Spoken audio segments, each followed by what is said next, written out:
লীলা পুরুষোত্তম শ্রীকৃষ্ণ দশম অধ্যায় নলকুবের এবং মণিগ্রীব উদ্ধার।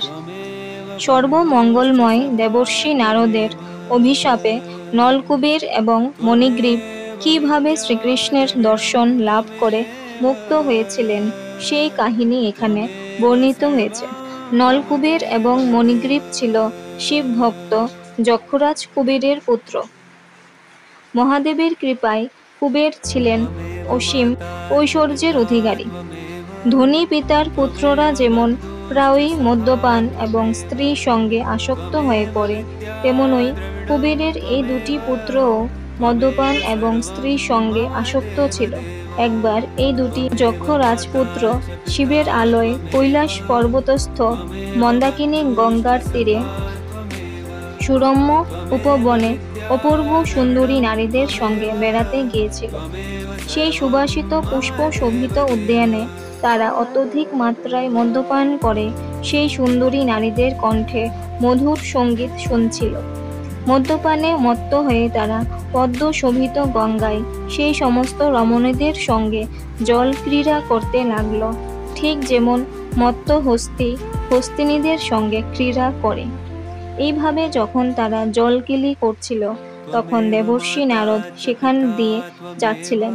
তিনি বুঝতে পারলেন যে নলকুবের এবং মণিগ্রীব মদ্যপানে অত্যন্ত মত্ত হয়ে আছে, তাই তারা তার আগমন উপলব্ধি করতে পারেনি। যুবতী রমণীরা ততটা মত্ত ছিল না, তাই তারা অত্যন্ত লজ্জিত হয়ে শীঘ্র বস্ত্র দ্বারা তাদের শরীর আচ্ছাদিত করল। কিন্তু কুবেরের দুই পুত্র এতই নেশাচ্ছন্ন হয়ে পড়েছিল যে তারা নারদ মুনির উপস্থিতি অনুভব করতে পারল না এবং তাদের নগ্ন শরীর আচ্ছাদিত করার কোনো রকম চেষ্টা করল না। মদ্যপানে কুবেরের এই দুটি পুত্রকে এত অধঃপতিত হতে দেখে তিনি অত্যন্ত ব্যথিত হলেন।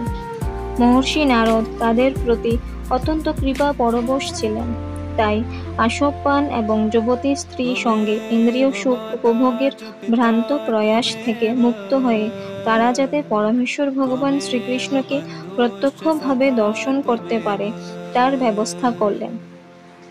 আপাত দৃষ্টিতে মনে হলো তিনি যেন তাদের অভিশাপ দিলেন, কিন্তু প্রকৃতপক্ষে তার সেই অভিশাপ ছিল আশীর্বাদ।